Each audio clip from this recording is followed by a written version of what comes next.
welcome back to the episode of the Fourth World Quick Take. I'm here with my co-host Nicholas Todd Aberley. How you doing today? Feeling great, bro. Okay, so today's topic comes from the NCAA March Madness tournament. So there's a boys and girls tournament, and there happened to be a big disparity between the weight rooms, and the girls took to social media to get what they deserve. What's your thoughts about this? It's crazy, man. Like how, especially in this day and age, there's still like discriminate. Not really discrimination, but like there's a huge difference between male and female basketball. Yeah, How unequal rights, basically. yeah, pretty much. And it's just like it's crazy how they would supply the. So you want to tell kind of like the backstory of like what was happening? So, the NCAA tournament has been in a remote location where only the teams can access to. I think some fans, I'm not too sure about girls, but I know there's some fans at the men's tournaments. So they're creating a bubble essentially, and so when the girls got to the tournament, they noticed that there was a huge difference between their weight room, which is like one rack of dumbbells, like 5 dumbbells. It might have been 5, 10, 15, 20, Yeah. 25, and that was it. And then you look at the guys, they had full squat racks, bench press. They had all the equipment, barbells for deadlifts. They have weights. And the girls just got like 5 dumbbells considered to be their weight room, which everybody knows is like, it's disrespectful for the girls that only received a little more amount of resources for their tournament. Yeah, and the NCAA are pretty much released. Um, cool. Yeah, the NCAA released a statement saying that they were gonna get the girls more equipment later on in the tournament, and they said that space was an issue. They didn't have enough space for the equipment and all that. So there was a player who pretty much like took the pictures, did videos. She's like, "This is ridiculous. How we are like unequal conditions. How women are being treated in the NCAA." And it's just like it's night and day. Like for you not to be able to see this is freaking crazy, man. I think like a lot of it, like the guys do make more money than the girls, and whatever sells more tickets is what's going to get the resources. Yeah. But you gotta at least try to make it even. At least make an effort Yeah. to make something happen. Like obviously, like I don't know. It's hard to say. Like I get the business side of it that like girls don't make as much money, but they shouldn't be treated differently than the guys. Like everybody's there to compete. Like, can you imagine working your whole life to like win a NCAA March Madness championship, and then you come and then this is your weight room, like one dumbbell rack. Like, dude, I'm looking at this picture right now. Just toss some of that stuff over there. Cut it in half, Yeah. The women's, they had like a whole practice court and everything. But then like she's like, yeah, it's crazy how they say there's no space. And she turns around and like half of the whole warehouse is empty. It doesn't have anything in there. And it's just like, wow, man, that's sad. Yeah. Like, and you can't say the NCAA doesn't make any money or they can't say they don't have enough money to buy the equipment when like this is a huge money grab, man. Yeah, NCAA like the TV that. rights is insane. The amount of money they make off these kids, and they don't pay them anything. That's the thing. Exactly. You don't pay these kids anything. So what you should pay them in is like the food, the travel, like make it as nice as they can. But I think everybody just tries to squeeze the dollar and get as much profit as they can, and just leave the kids hanging. I remember seeing some like documentaries, bro, about like some ex NCAA players, like men's players who be like, we don't make any money off of this, and like the college people are making so much money off of us. Like he was telling us, like we wouldn't have any place to stay that night, so we'd be driving all night in the bus. We'd be going to McDonald's and eating after the games and all that and everything. I was just like, dude, that's horrible, man. Like to be able to be on that high level of sports, and not being able to get actually funded. And I guess it's like illegal.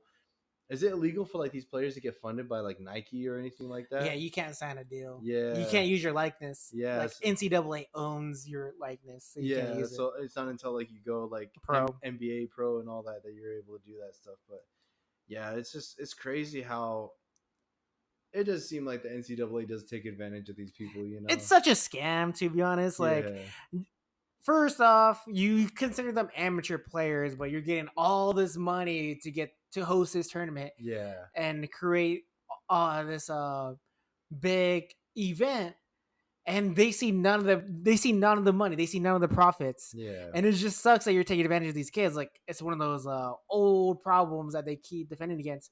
But now that like we have more understanding like what's going on behind the scenes, yeah, it's just nasty. It's just nasty. yeah. It's just, I give these guys like kudos because it's like it's hard to get into the collegiate level, especially on the level they're at now, and for them to just be treated.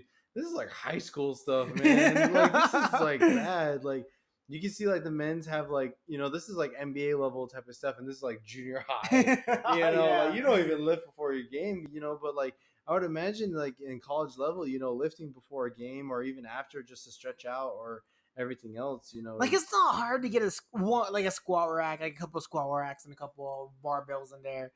Like, but the guys have like 10, it looks like they have 10 squat racks, I know. 15 barbells on the I floor, know. It's just like and so they have many. so much weights, and the girls have just one rack, One one rack. like five sets, One. one 5 sets of And dumbbells. it's like, how are you gonna say like, oh yeah, we're gonna add more later, dude? The tournament's happening right now. You had all this time to plan for it. Why didn't you have it then? And Yeah. it's just like, golly, bro, that's insane.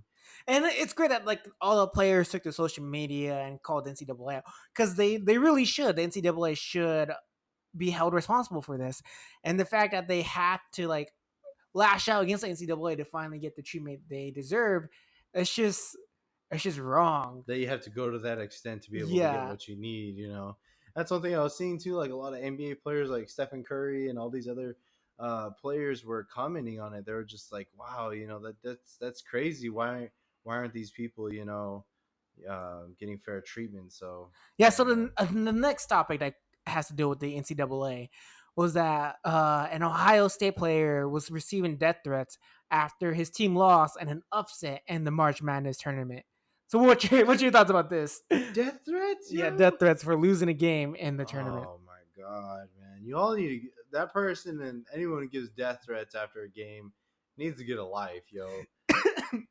You need to reevaluate your priorities in life and be like, yo, these guys are still kids, They Yeah. ain't pros. What's your thoughts on it, man? So it's a high emotion stakes, but you can't take it. Like, these guys are like 20, 18, 19 years old. They're all young. Yeah. Like, they're younger than, like, I feel like I'm young and they're younger than us, I way know, younger than us. yeah. And it's like, what causes you to lash out against these kids? They're trying their hardest. They're not trying to lose. Trying to win. Exactly. And it's not, I guess they try their best to win, and sometimes things just don't work out. And there's no reason to have death threats against a kid. Like, I'm we always say that it's hiding behind the profile, it's hiding behind social media, Yeah. and it's just like when it gets this far, some action has to be taken. Yeah. And especially like you can't do that to a kid. Like I always say, we keep saying it's a kid, Yeah, like he's young. How many does it say how old he is? 20 years old, 20 years old. So he's like 4 years older than 4 years us. younger than us. Yeah, so that's crazy, man. Imagine being 20 years old and getting death threats because you lost a basketball game. So, Like, that person's life must be going really really bad if you're blaming these kids for like the for a little bit of unhappiness. Like, you're not even in the game. like it's he probably like had money in it or some other high stakes in it, dude. And these kids are not even being paid to play. I They're not know. even like professionals. They're amateurs, amateurs in the NCAA's eyes. But I mean, come on, like, I just don't understand it. Like, okay, so like your sister just got done with the basketball team. How did you feel? Like, what was the emotions you felt when your sister lost in the state championship I or in the state was tournament? I was upset, man, but not to the extent of giving death Death threats. threats Like, to that's like you calling, like, on Twitter, like mentioning the other team, giving like giving them death threats. be like calling up Winslow teammates, be like, "All right, I'm gonna give you death threats because you beat my sister's team." Like, it's a loss, man. It happens, and Yeah. it's a learning experience, and it's just a drive for you to get better. You know, that's what people need to understand. It's like, and that's, you see that on the res too. Like a lot of parents getting like way too into it. It's like, chill out. It's a high school game. These are kids.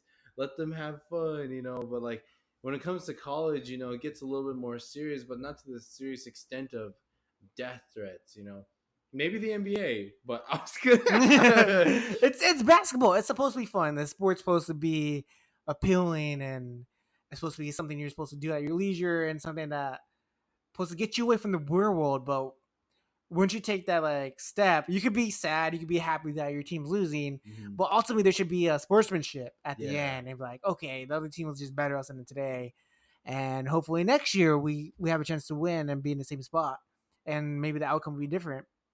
But you just can't take it there. You just can't. You just can't. Dang. So he scored 23 points in that game and missed a free throw in the final seconds. Dang.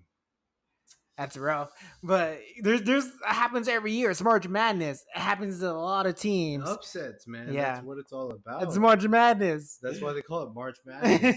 And pretty sure people. I'm pretty sure the dude filed a bracket, and then his bracket got messed up, and then he put like a lot of money in it. You know, it's just like, you mother, I'm gonna do all this. Yeah. It's just crazy. Don't do that, man. It's, Like we're both sports of basketball, and I feel like we've been raised to respect the sport, respect what it is. You work hard, you get the achievements, but ultimately it's a team sport. You need your team to step up. Uh, one player just can't do it all by themselves. The person needs help, whether it's rebounding, whether it's assisting, playmaking. You need a good team around you. So for you to just to blame this one kid for the whole loss, it's yeah, just unacceptable. yeah, Holbrook. No death threats. No death All threats. salty. Sweet. Okay, so we'll end that right there. So thank you for watching. Click like and subscribe.